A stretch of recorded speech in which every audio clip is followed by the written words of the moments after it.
Mientras el aroma de las flores aún perfumaba la capilla y el ataúd, recién cerrado, ella entró. Verónica, la exesposa que lo había abandonado 15 años atrás.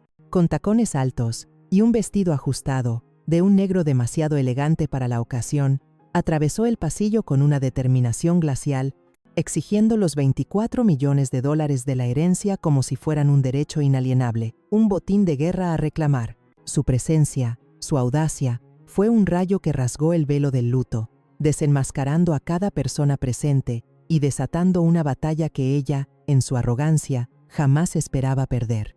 Pero antes de proseguir, asegúrate de estar suscrito al canal y comparte en los comentarios desde donde nos sigues. Nos encanta conocer el alcance de nuestras historias. Cuando las puertas de la capilla se abrieron aquella tarde gris, mi corazón estaba más roto de lo que creía humanamente posible. El ataúd de mi hijo, pulido hasta reflejar la fría luz del día, yacía solemne sobre el altar, rodeado de arreglos florales blancos, sus preferidos. El himno que él tanto amaba había resonado por última vez entre los vitrales, dejando tras de sí un silencio denso, un vacío que parecía tragar cada respiración en la sala, cada latido de pena contenida. Fue en ese instante sagrado, en ese silencio cargado de dolor irremediable, cuando ella apareció. Verónica Pike irrumpió en la capilla como si se tratase de una reunión de negocios, no del funeral del hombre al que había abandonado 15 años atrás. El estrépito de sus tacones de 10 centímetros, un sonido agudo y penetrante, destrozó brutalmente la quietud, haciendo que todos los presentes se girasen, instintivamente, hacia la fuente de aquella intrusión tan inoportuna, tan hiriente. Su vestido negro, demasiado sofisticado, demasiado impoluto para ese contexto fúnebre, ceñía su cuerpo como una segunda piel, pero fue su sonrisa, esa sonrisa fría y calculada, la que me heló la sangre, la que me paralizó el alma. «Estoy aquí para reclamar lo que me pertenece», anunció con una voz clara, ensayada, proyectada para que cada persona presente la escuchara con nitidez, para que nadie pudiera ignorar sus palabras, su pretensión. Los $24 millones que mi esposo dejó. Como su esposa legal, tengo todo el derecho a ello. El aire se sintió denso, sofocante, como si alguien hubiera extraído de la capilla el mismo oxígeno que necesitábamos para respirar. Algunos jadearon, otros se volvieron hacia sus vecinos aturdidos, buscando algún tipo de consuelo, alguna explicación en los ojos de los demás ante aquella grosería, aquella insensibilidad desmesurada. Yo, sin embargo, permanecí inmóvil, mis ojos fijos en el ataúd, en la placa de latón que brillaba suavemente con el nombre de mi hijo. Ni siquiera había sido bajado a la tierra, y ya ella estaba allí, como un buitre, como una carroñera, tratando de arrancarle lo que quedaba. No fue tristeza lo que sentí en ese momento. Fue un calor abrasador ascendiendo por mi pecho, apretando mi garganta hasta el punto de la asfixia. Una furia silenciosa, volcánica, que se instaló pesadamente en mis costillas, un peso que amenazaba con aplastarme. Mi difunto esposo solía decir que yo tenía la paciencia de una pared de piedra, una paciencia inquebrantable. Aquel día, necesité cada fragmento de esa paciencia, cada átomo de resistencia interior para no sucumbir a la indignación. El joven abogado de Verónica, pálido, visiblemente nervioso, se encontraba a su lado, hojeando papeles en una carpeta azul, con manos temblorosas. Su voz titubeante mencionaba términos legales como estado civil, derechos de supervivencia y alguna cláusula que, claramente, no había leído con suficiente atención. Ni siquiera parecía ser consciente de que ella había renunciado a todos sus derechos en el acuerdo de divorcio años atrás. Un acuerdo que había firmado con su propia mano, una decisión irrevocable. Miré a mi izquierda, donde Sofía Ser, mi abogada, ya estaba sacando una carpeta discreta de su bolso. Me hizo una pequeña seña, un gesto casi imperceptible, un mensaje silencioso de contención. «Aún no es el momento, solo espera», me decía su mirada, serena y sabia. Los susurros, antes contenidos, empezaron a extenderse por la capilla como una ola, un rumor que rompía el silencio solemne, contaminando el ambiente de dolor con un tono de indignación creciente. La entrada de Verónica no solo había roto el silencio, sino que había destrozado la ilusión de paz que había intentado mantener durante ese día tan terrible. Los dolientes se movían incómodos en sus asientos. Algunos miraban al suelo, incapaces de presenciar aquel espectáculo tan doloroso. Otros me miraban a mí, esperando que me derrumbara, que me quebrara ante aquella afrenta pública, que sucumbiera al dolor y la humillación, pero no lo hice. Lentamente, con una determinación nacida de la misma rabia contenida, me giré para enfrentarla. Verónica no vaciló cuando nuestras miradas se encontraron. Había una fría confianza en su mirada, el tipo de confianza arrogante que solo existe en personas que creen haber ganado antes incluso de que la batalla haya comenzado. Levantó la barbilla ligeramente, orgullosa de sí misma, de su audacia, de su impunidad. Tal vez esperaba que yo suplicara, que llorara, que armara una escena histérica frente al altar, pero permanecí inmóvil, inexpugnable, y eso pareció desestabilizarla, porque su voz se volvió más alta, más insistente, más agresiva. No estoy aquí para pelear, estoy aquí para tomar lo que es legalmente mío. Finalmente hablé, mi voz, más fría que la suya, perfectamente controlada, sin un ápice de temblor. Tú no eres su esposa, ya no. Por un segundo, un instante infinitesimal, ella dudó. Su abogado susurró algo, volteando una página en sus documentos, pero pude verlo en su rostro. El miedo a ser desenmascarada, el terror al fracaso.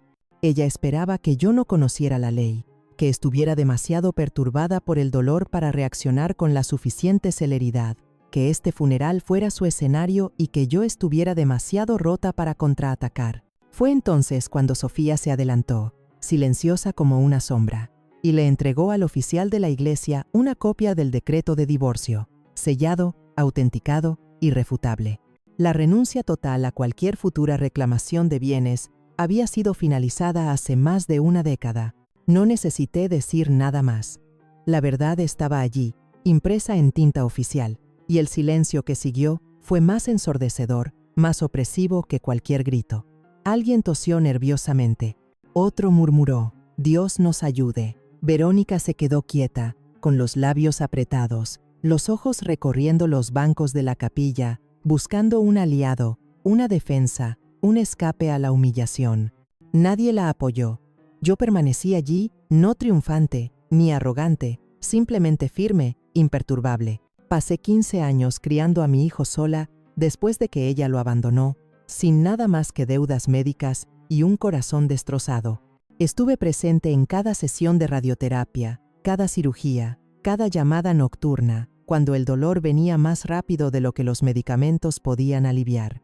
Ella estuvo ausente, completamente desaparecida, hasta que el dinero volvió a tener valor para ella, hasta que la posibilidad de un beneficio económico justificara su reaparición. Cuando finalmente me giré para salir de la capilla, no miré hacia atrás. Caminé hacia la salida con Sofía a mi lado, nuestros pasos lentos y uniformes, como si estuviéramos marchando hacia una batalla que apenas comenzaba. Escuché a alguien susurrar mi nombre con simpatía. Otro dijo, «Justicia», pero yo no necesitaba simpatía. No quería justicia todavía, porque sabía que esto no había terminado ni de lejos. Lo que estaba por venir haría que el funeral pareciera solo un preludio. Afuera, el viento había aumentado, azotando hojas secas alrededor de los escalones de piedra. Sofía me alcanzó y silenciosamente me entregó un sobre marrón. Lo puse debajo de mi brazo sin decir palabra. Ambas sabíamos que lo necesitaría muy pronto. El director de la funeraria nos encontró en la acera, claramente perturbado, para disculparse por la interrupción. «No se preocupe», respondí.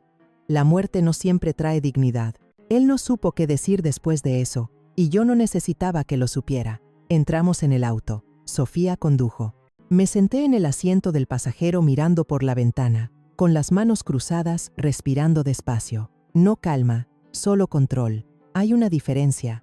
Tomamos exactamente 11 minutos para llegar a la oficina de Seri Asociados en el centro de la ciudad. La asistente de Sofía ya había preparado la sala de conferencias, cerrando la puerta detrás de nosotras y asegurándola con un suave clic que parecía sellar el mundo exterior, aislando el espacio para la confidencia, para la estrategia. Sofía puso 2 documentos sobre la mesa de madera oscura y los alisó con manos precisas. El primero era el último testamento actualizado de mi hijo, fechado 9 meses antes de su fallecimiento. Yo estaba sentada a su lado cuando lo firmó, sus manos delgadas pero firmes, su gesto decidido, una última expresión de voluntad. En el documento, dejaba todos sus bienes para mí: el dinero, las acciones de la empresa, la propiedad, el seguro, incluso los derechos intelectuales de la aplicación que había diseñado en sus meses finales. No había mención a Verónica, ni una sola línea, ni una sola alusión. El segundo documento era el acuerdo de divorcio de 15 años atrás, una renuncia total de derechos futuros a cualquier bien actual o futuro, finalizada y autenticada. Sofía tenía la copia certificada en mano junto con el registro del notario, sin fisuras, sin ambigüedad. Aún así, la voz de Sofía era mesurada cuando habló. Verónica no tiene en qué apoyarse, pero es audaz. Espero que esto escale.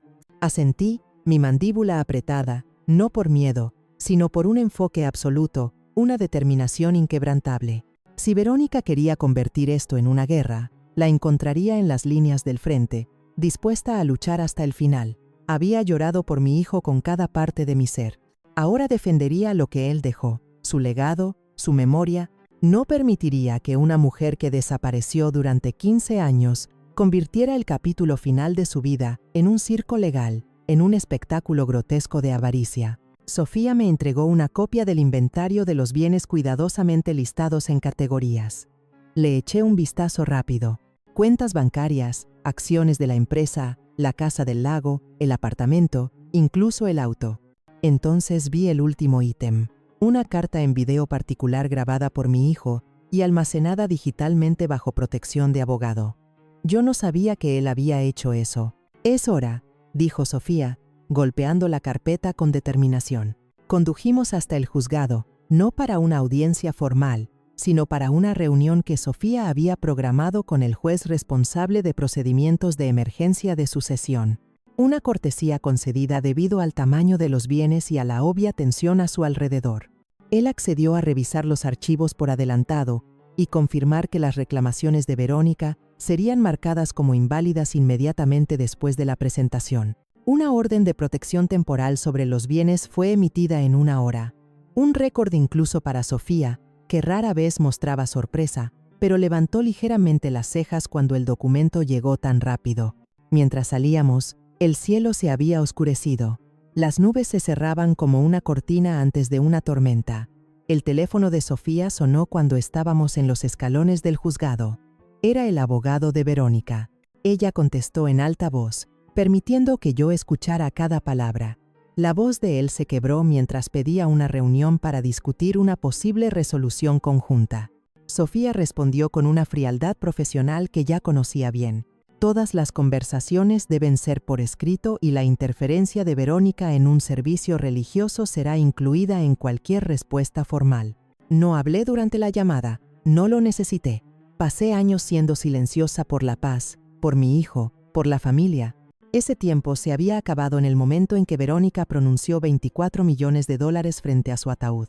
Esa noche en casa, abrí la carta en video particular.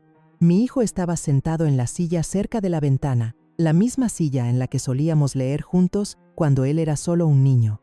Su voz era tranquila, su tono claro y firme, a pesar de la evidente debilidad física.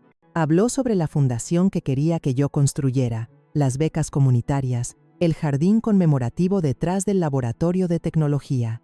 Habló sobre mí, sobre cómo lo apoyé, sobre la fuerza que esperaba que yo continuara demostrando incluso después de que él se fuera. Entonces, cerca del final, dijo algo que jamás olvidaré. Si ella regresa, necesito que te mantengas firme, no solo por mí, sino por ti. Ella se alejó de mí, pero tú, mamá, tú nunca lo hiciste. Te mereces todo lo que te dejé. Te elegí a ti. Reproduje esa última parte 2 veces, dejando que el peso de esas palabras se asentara en mi pecho como una mano, presionando firmemente, pero con ternura. No lloré, no esa noche. Habría tiempo para eso después. Ahora tenía una decisión que tomar. Abrí el cajón de mi escritorio y saqué un bloc de notas. Escribí 3 nombres, 3 personas que apoyaron a mi hijo cuando Verónica no lo hizo. 3 personas que presenciaron cosas, que sabían cosas. Una de ellas tenía acceso a registros hospitalarios, otra había archivado los contratos de desarrollo. La tercera poseía correos electrónicos personales que nunca fueron divulgados. No se trataba de venganza, se trataba de protección. No permitiría que ella reescribiera su historia. No mientras tuviera aliento en mis pulmones, no mientras aún tuviera su voz en mis oídos. A la mañana siguiente, la noticia se extendió. No sobre el dinero, eso vendría después, sino sobre lo que sucedió en la iglesia, sobre la entrada de Verónica, sobre el enfrentamiento, sobre el silencio que siguió. Mi teléfono sonó antes del amanecer. Viejos vecinos, primos lejanos, personas de las que no había sabido en años llamando para preguntar cómo estaba.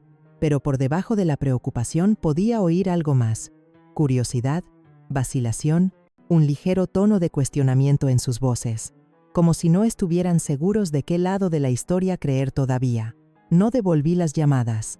Me senté a la mesa de la cocina con una taza de café negro y observé el cielo clarear sobre el patio, el mismo patio donde mi hijo había jugado cuando era pequeño, donde habíamos hecho barbacoas los fines de semana, donde planté "No me olvides" a lo largo de la cerca durante su primera ronda de quimioterapia. Era un espacio tranquilo, un buen lugar para pensar, pero la tranquilidad no duró. Alrededor de las 10 de la mañana, Verónica publicó una foto, una imagen recortada de mi hijo de años atrás, una que ella no tenía el derecho de compartir. La leyenda era corta: con el corazón roto por decir adiós al amor de mi vida, que se haga justicia. Entonces vinieron los comentarios. La mayoría eran de personas que no sabían o no les importaba saber la verdad. Personas que tomaron su versión de la historia y la esparcieron como fuego en paja seca. Había emojis de simpatía, palabras como valiente e injusto y trágico. Algunos mencionaron abogados. Uno dijo que ella debería luchar por lo que era de ella. Fue en ese momento que las cosas cambiaron. Ya esperaba una batalla legal. Ya había asegurado los documentos. Pero esto era algo diferente. Esto era público, era imagen. Y si había aprendido algo en la última década, era que la gente cree en lo que ve primero, incluso si es una mentira completa. Le envié un mensaje a Sofía. La respuesta llegó rápida como un rayo. Ya lo estamos monitoreando. Estamos preparando una línea de tiempo para su divulgación. En una hora, la CFO de mi hijo, Jimena, llamó para decir que había recibido 2 llamadas de periodistas preguntando sobre la viuda. Jimena dijo esa palabra con un amargo apretón que aprecié profundamente. Le dije que esperara. No íbamos a reaccionar, íbamos a responder. Y hay una diferencia fundamental entre esas 2 acciones. Al mediodía conduje al centro para reunirme con Sofía. Ella había reservado una sala tranquila en una biblioteca privada que solía ser un banco. Paredes gruesas a prueba de sonido. No queríamos oídos indiscretos. Lo que teníamos que preparar ya no era solo legal, era reputacional. Sofía presentó el plan en 3 partes. Primero, confirmar la posición legal con la orden temporal del juez e iniciar el proceso para una moción permanente para bloquear la interferencia de Verónica. Esa parte ya estaba en marcha. Segundo, reunir todas las evidencias personales que mi hijo dejó y toda la documentación de las personas en su círculo íntimo. Jimena tenía correos electrónicos y horarios que probaban que Verónica jamás apareció durante su enfermedad. Miguel tenía registros autenticados del divorcio y de los acuerdos de propiedad. Daniel, el enfermero de la UCEI, tenía una declaración por escrito sobre la semana final, incluyendo la visita que Verónica nunca hizo. Tercero, y esa era la parte que Sofía todavía no me había dicho, preparar un evento público. No solo un comunicado de prensa o una petición legal, sino algo real, visible, un compromiso público con la fundación que mi hijo quería crear. Sofía creía que la mejor defensa no era solo un juzgado, era una multitud y no estaba equivocada. Elegimos una fecha para 3 días a partir de ese momento. El lugar, la principal sala de conferencias en el ayuntamiento de la ciudad. El alcalde ya había expresado apoyo a la fundación meses antes, cuando mi hijo aún estaba vivo y discretamente sentando las bases. Aún teníamos las cartas, los permisos, todo lo que él había arreglado. Simplemente estábamos dando continuidad a lo que él comenzó. Pero yo no estaba interesada en montar un espectáculo. Le dije a Sofía que todo debía permanecer centrado en él, no en Verónica, no en mí. La causa, la misión, el impacto comunitario, eso era lo que importaba. Aún así, sabía que Verónica vendría y necesitaba estar lista. Esa noche visité el antiguo despacho de tecnología donde mi hijo solía trabajar. Las luces estaban apagadas, los muebles cubiertos. El equipo se había mudado después de la adquisición, pero Jimena aún tenía las llaves. Me encontró al frente y me llevó a su vieja mesa. La silla todavía estaba allí, así como la taza con una astilla en el asa. La pizarra con notas semiborradas sobre la funcionalidad de la aplicación en su caligrafía, que yo reconocería entre miles. Jimena me entregó un pendrive sin decir mucho, solo presionándolo en mi mano con un gesto determinado. Dentro estaban los últimos 2 meses de correos electrónicos privados de mi hijo. Ella había filtrado todo lo que era irrelevante. Lo que quedó eran comunicaciones sobre la fundación, sus instrucciones médicas finales y sus últimos contactos con consejeros legales. Más tarde, esa noche, me senté en mi propio escritorio, el mismo en el que solía corregir trabajos cuando yo enseñaba en segundo grado, y abrí el pendrive. Había 3 correos marcados con estrellas rojas, uno para Sofía, uno para Jimena, uno para mí. El que era para mí nunca fue enviado, lo había guardado como borrador. Decía: «Mamá, si estás leyendo esto, yo ya me fui, y si ella aparece, sé que será difícil, pero necesito que recuerdes que tú eres la única que se quedó. Estuviste allí cuando no podía caminar, cuando no podía dormir, cuando era más tubos que piel. Tú nunca saliste de la habitación, así que no dejes que ella reescriba lo que tú y yo vivimos. Yo te elegí a ti, no a ella, nunca a ella». Fue en ese momento que mi duda desapareció. No es que hubiera planeado rendirme, pero algo dentro de mí se calmó. Había cargado con dolor y furia toda la semana. Ahora tenía claridad. Verónica quería usar la opinión pública como arma. Yo levantaría la verdad, no solo en el juzgado, sino frente a cada persona que había visto su publicación y creído la mentira. 3 días después del funeral, entré al ayuntamiento por la entrada trasera. Sofía lo había arreglado así: menos ruido, menos ojos. El auditorio ya se estaba llenando de gente, prensa local, inversores de tecnología, líderes comunitarios. La oficina del alcalde había confirmado su presencia, no para dar un discurso, sino para mostrar apoyo. Eso importaba más. El evento era simple en el papel: una dedicación, el lanzamiento público de la Fundación Conmemorativa Holbrook. Pero todos sabíamos que era más que eso. Era un mensaje. Las sillas se dispusieron en filas frente a una pantalla de proyección. Una pancarta estaba colgada cerca del frente: un legado de propósito. El rostro de mi hijo estaba en el programa sonriendo de esa manera discreta que él siempre tenía cuando estaba orgulloso, pero no quería atención. Esa sonrisa hablaría por él ahora. Sofía y Jimena se encargaron del registro de la prensa. Miguel estaba posicionado cerca de la mesa lateral con carpetas legales.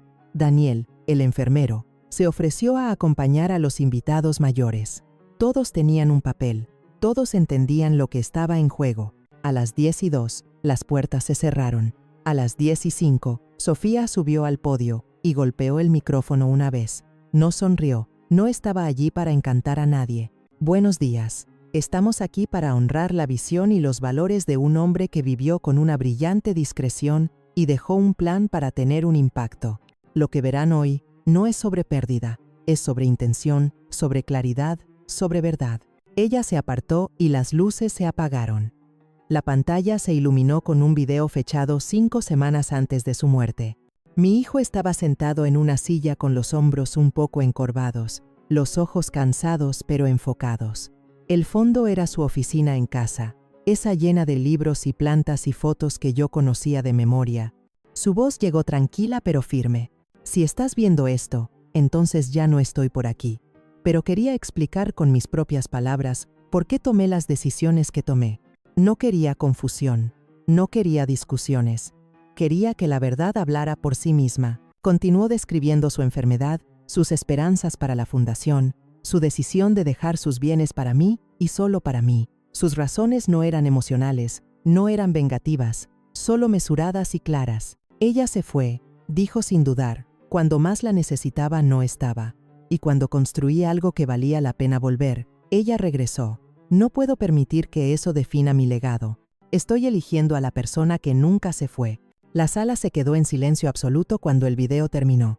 Ninguna tos, ningún movimiento, solo inmovilidad. Me levanté, no porque quisiera, sino porque tenía que hacerlo. Caminé lentamente hasta el podio, sintiendo el peso de todas las miradas. Había hablado en aulas durante 30 años. Había dado elogios fúnebres, brindis de cumpleaños y discursos de jubilación. Pero este momento era diferente. No se trataba de celebración. Se trataba de trazar una línea definitiva en la arena. Agradecí a todos por estar allí. Reconocí la presencia del alcalde. Luego leí los nombres de los primeros beneficiarios de la beca. Leí los nombres de las escuelas locales que recibirían apoyo tecnológico. Describí el fondo de ayuda médica de emergencia que llevaría el nombre de mi hijo. La audiencia escuchó atentamente. Nadie interrumpió. Entonces abordé la situación directamente. Algunos de ustedes pueden haber visto publicaciones en línea, escuchado rumores, leído comentarios. No responderé a chismes, responderé con evidencia. Jimena atenuó las luces de nuevo. La pantalla mostró correos electrónicos de mi hijo, etiquetados, fechados, comunicaciones verificadas con Sofía, con Jimena, conmigo. Documentaban sus intenciones, sus planes de herencia revisados, sus designaciones de beneficiario de seguro canceladas, todo la base incuestionable de los hechos. Luego vinieron documentos legales digitalizados, el decreto de divorcio, el acuerdo firmado, la renuncia de derechos. Resaltado en amarillo, la línea donde Verónica había firmado su consentimiento total para renunciar a cualquier reclamación futura. Finalmente, la última diapositiva, una captura de pantalla de un correo electrónico que Verónica había enviado a un amigo cercano 6 semanas antes del funeral. El mensaje había sido reenviado anónimamente a la oficina de Sofía. En él, Verónica escribió: «No me importa lo que cueste, estoy volviendo para tomar lo que debería ser mío. Él me lo debía, y si su madre quiere una guerra, estoy lista». Miré a la audiencia. Esa era su historia. Esta es la mía. Y esta fundación, este trabajo, este legado, pertenece al hombre que lo ganó, no a la que lo dejó, no a la que regresó cuando los titulares aparecieron. Algunas personas aplaudieron, luego algunas más. Cuando volví del podio, toda la sala estaba aplaudiendo. No sonreí, no me incliné, solo asentí una vez y regresé a mi asiento. Verónica estaba allí. La había visto llegar tarde. Se sentó en la última fila con gafas de sol, los labios apretados. Cuando las luces volvieron, se levantó y se fue. No hizo una escena, no habló, pero sus tacones resonaron fuerte contra el suelo mientras se iba, como si quisiera ser escuchada, como si quisiera que alguien la persiguiera. Nadie lo hizo. Sofía se inclinó hacia mí. Él la va a contraatacar. No respondí, no lo necesité. Lo intentaría y nosotras estaríamos listas. Después de que el evento terminó, la gente se me acercó, me estrechó la mano, me contó historias sobre mi hijo que nunca había oído antes. Un compañero de la universidad, un mentor de una incubadora de tecnología, un padre cuyo hijo había recibido clases gratuitas de la aplicación que mi hijo construyó en su último año. Esa tarde una foto del evento apareció en las noticias. Yo parada en el podio, una mano en el atril. La otra mano sostenía el programa. La imagen del rostro de mi hijo aparecía a mi lado en la pantalla. El pie de foto decía: «Una madre protege el legado de su hijo». Y eso era exactamente lo que había hecho. Públicamente, con claridad, sin gritos, sin ira, pero con cada acción, precisa como el filo de una navaja. A la mañana siguiente desperté en un silencio sepulcral. Ningún mensaje nuevo, ninguna llamada perdida, ningún correo electrónico de Sofía. Pero no confundí la quietud con la paz. Era el silencio que precede a la ruptura. A las 8:30, Sofía me envió un único mensaje: «Mantente alejada de las redes sociales». Su tono, siempre controlado, transmitía una urgencia palpable tras esas 4 palabras. Obedecí, aunque no tardé mucho en comprender el motivo. Jimena llamó 30 minutos después. «Verónica ha publicado algo. Un clip de video. Ediciones recortadas de tu hijo fuera de contexto. Hace parecer que se arrepintió de haber cambiado el testamento». Cerré los ojos y respiré profundamente.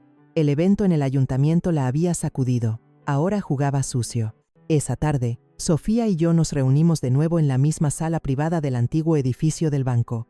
Ella ya había descargado el clip, realizado una copia de seguridad, lo había transcrito y tenía un equipo analizando sus ediciones.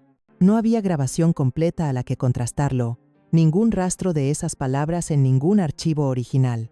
Era una fabricación, pero lo suficientemente sutil como para engañar a quienes querían creerle. Sofía giró la pantalla de su portátil hacia mí y pulsó reproducir. La voz de mi hijo sonaba, pero las frases estaban cortadas, reorganizadas, las pausas eliminadas. Parecía inseguro, abrumado. Entonces, la voz de Verónica se superponía. Hablaba con amabilidad, con una falsa compasión, pero cada palabra insinuaba que yo había manipulado a mi hijo para excluirla. Incluso había titulado el video, "Que la verdad sea escuchada". Ya se estaba compartiendo en todos los rincones de Internet. Los comentarios cambiaron rápidamente. Extraños la llamaban valiente, otros me tachaban de codiciosa. Algunos insinuaban que había aislado a mi hijo durante su enfermedad, alejado de sus amigos, cortado el contacto con su exmujer por celos. Las mentiras crecen rápidamente en el terreno adecuado, pero no entramos en pánico. Sofía ya tenía el siguiente movimiento planeado. La primera parte del plan de Sofía era simple. Divulgaríamos el video completo, la versión intacta con marca de tiempo grabada en una sola toma. Miguel tenía el original en un disco duro seguro, protegido por contraseñas y autenticaciones que probaban su integridad. La segunda parte requirió más coordinación. Hacia el final del día, Jimena había conseguido el permiso de 3 exaltos cargos de la empresa de mi hijo para compartir comunicaciones internas, correos electrónicos archivados, notas de reuniones, mensajes de mi hijo expresando su decepción con el comportamiento de Verónica a lo largo de los años. En un mensaje fechado 2 años antes de su muerte, escribió: "Ella volvió a contactar, no para preguntar por mi salud, ni para disculparse, solo para saber si la salida a bolsa se había completado. Estoy cansado de fingir que la gente se preocupa cuando no lo hace. Ya no tengo energía para esto". Sofía reunió todo en un paquete meticulosamente organizado y etiquetado como documentación de patrón de comportamiento. Limpio, profesional, devastador en su simplicidad. A la mañana siguiente realizamos una rueda de prensa. No fue un evento ostentoso, sin un podio elaborado, sin dramatismo, solo una sala de conferencias con un proyector y paquetes impresos para cada persona presente. Sofía comenzó con una frase que resonó en la sala: "La desinformación es peligrosa. Aquí está la verdad". Luego reproducimos el video original completo. El mensaje inalterado de mi hijo, tranquilo, claro, seguro, explicó sus decisiones sin dudar, sin confusión. Me nombró como su única albacea, su única cuidadora, su única familia restante. Distribuimos las pruebas por escrito. Dimos tiempo para preguntas. No ofrecimos frases hechas, no creamos giros narrativos. Simplemente presentamos hechos irrefutables. Verónica no respondió públicamente, pero no lo necesitó. El daño a su credibilidad ya era visible. Esa noche, uno de los blogs de la comunidad que la había elogiado antes emitió una discreta rectificación. Otro eliminó el vídeo manipulado. Un tercero publicó transcripciones paralelas mostrando cómo se había alterado el clip. Aún así, no era suficiente, no para mí. Los hechos estaban de mi parte, pero yo no buscaba solo hechos. Buscaba una claridad absoluta. Entonces tomé una decisión. Llamé a Jimena y le pedí que divulgara el memorando interno que mi hijo había escrito durante su última hospitalización. Estaba destinado a la junta directiva de la empresa, pero el tono era profundamente personal. El memorando detallaba su plan para la fundación, sus razones para crearla en mi nombre, su deseo de alejar a la organización de cualquiera que lo hubiera abandonado.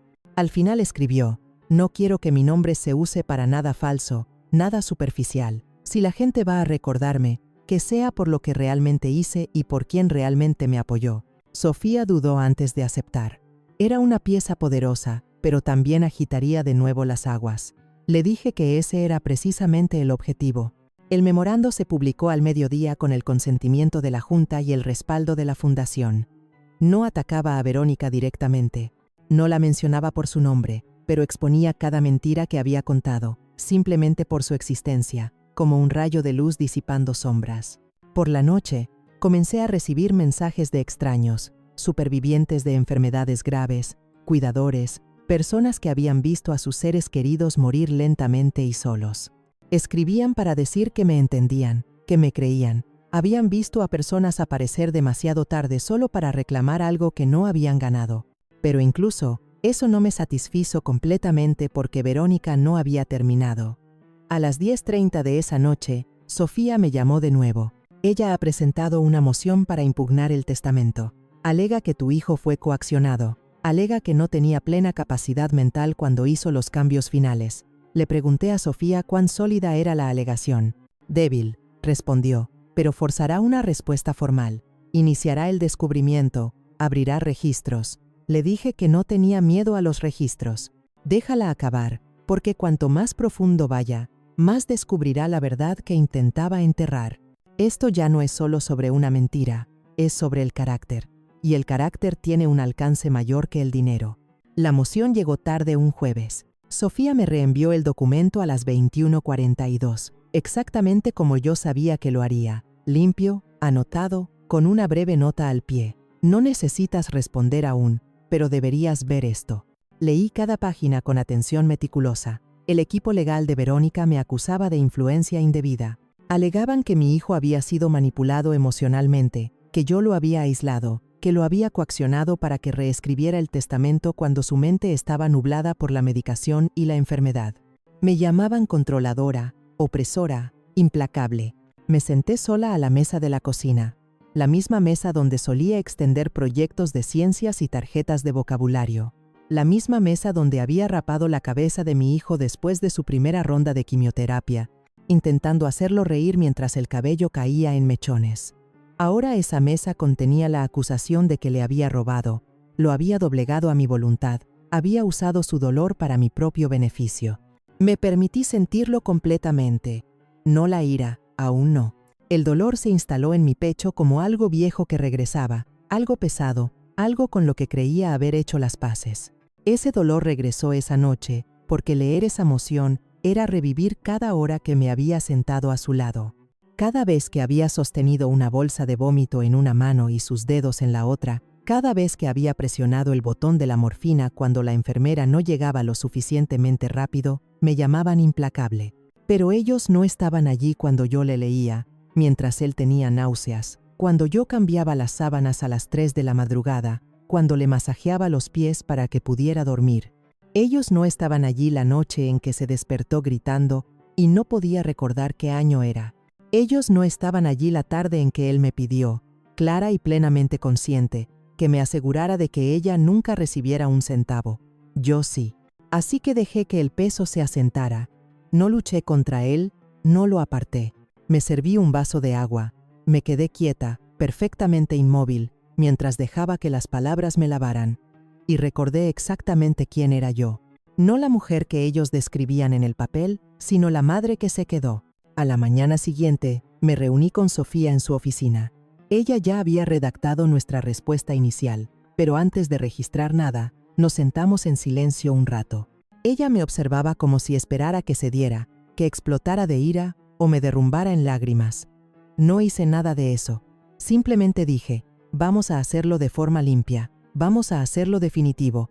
Ella asintió con una pequeña sonrisa de aprobación. Acordamos preparar una declaración jurada completa, el testimonio de Daniel como enfermero, la declaración de Jimena como directora financiera, los registros autenticados de Miguel. Incluiríamos toda la cadena de correos electrónicos que documentaba las peticiones de mi hijo, su grabación de voz, su memorando personal, todo. Pero yo no quería que el siguiente paso fuera solo legal. Necesitaba algo más. Le dije a Sofía que quería escribir una carta, no para el juzgado, sino para la fundación, para la comunidad. Ella dudó brevemente, pero accedió. Ese fin de semana me senté con un bolígrafo y escribí a mano. Lo mantuve simple. Yo no soy la voz de mi hijo, pero soy el eco de lo que él creía. Él creía en la justicia, en la decencia, en la verdad que no necesita gritar para ser escuchada. Él construyó lo que construyó, no por fama o legado, sino porque quería resolver un problema, dejar algo útil atrás. Yo me quedé a su lado.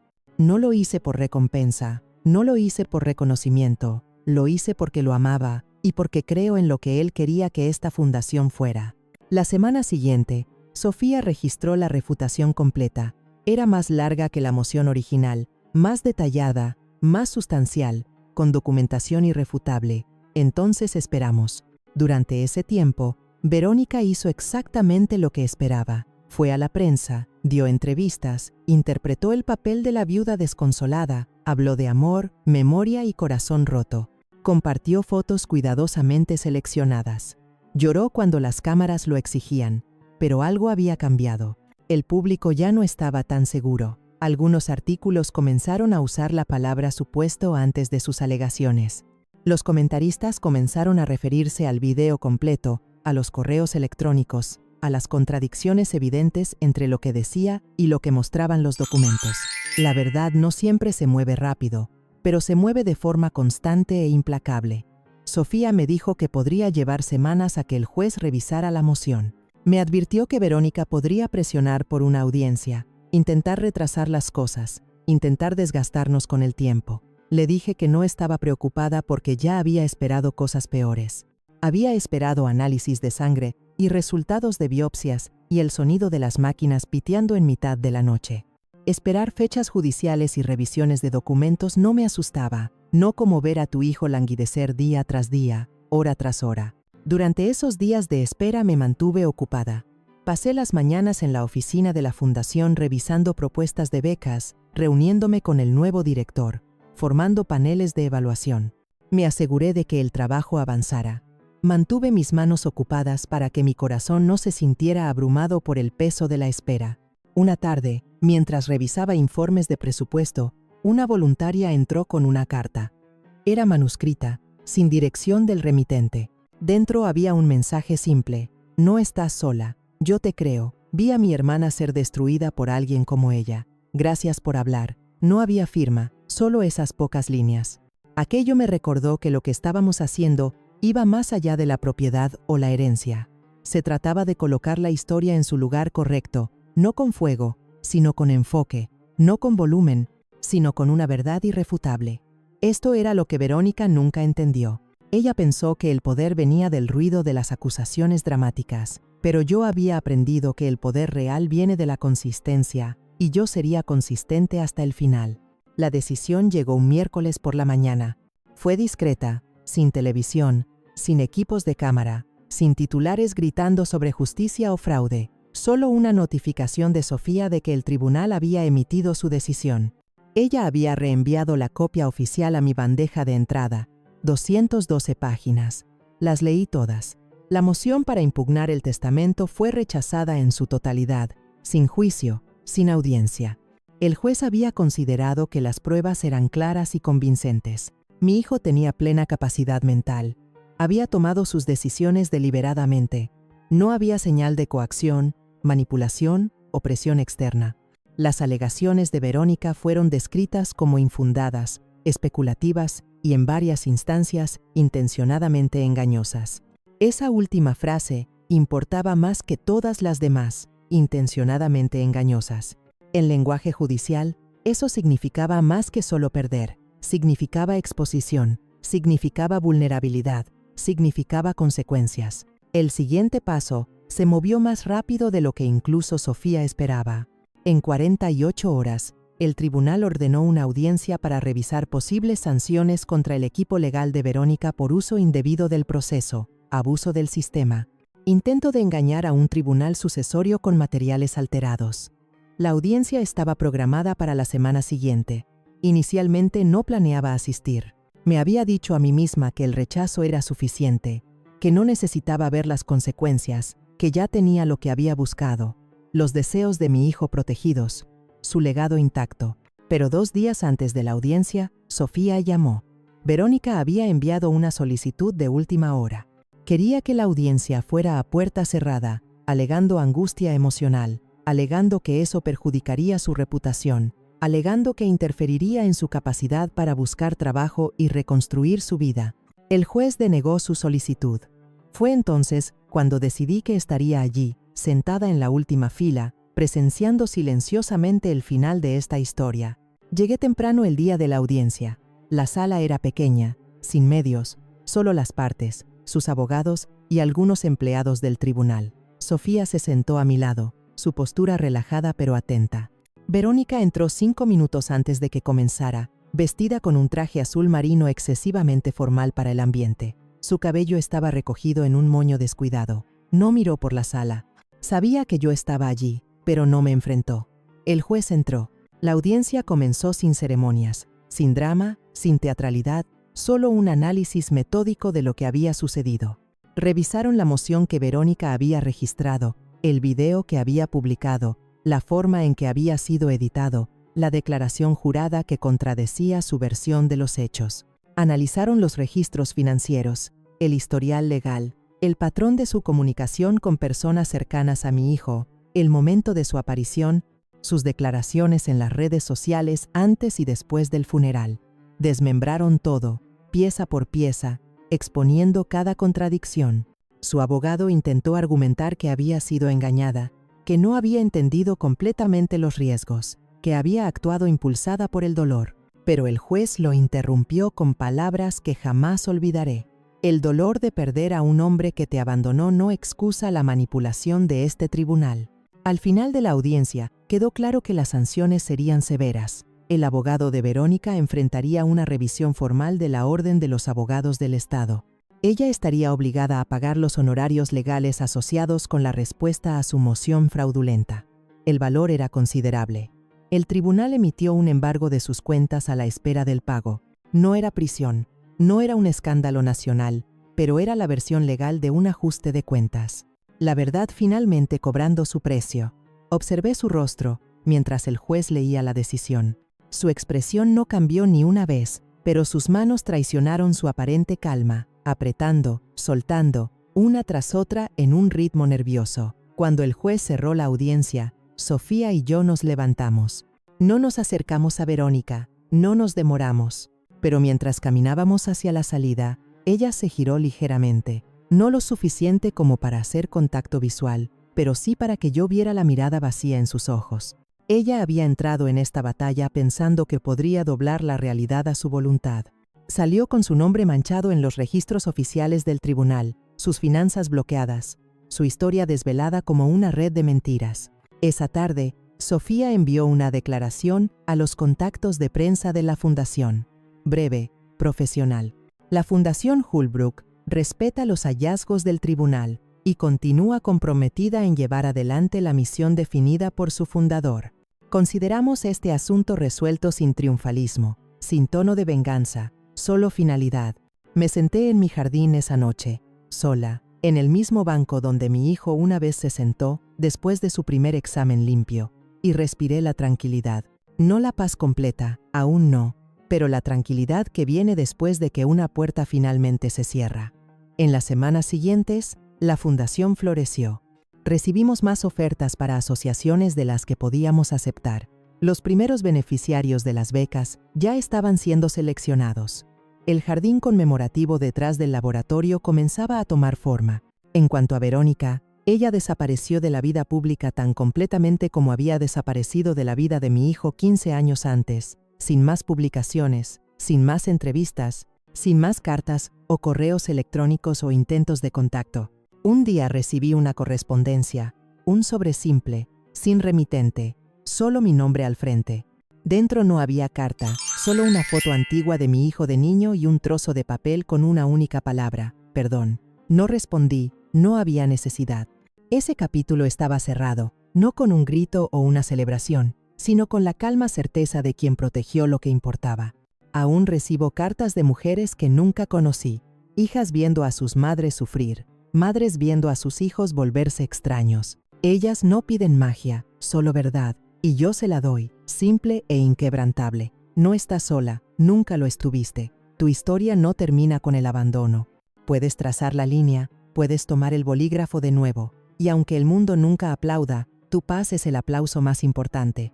Ahora, si te gustó esta historia, dale me gusta para apoyarnos y haz clic en este próximo video que está apareciendo en la pantalla, porque en él hay una historia de traición y giro como nunca antes habías visto.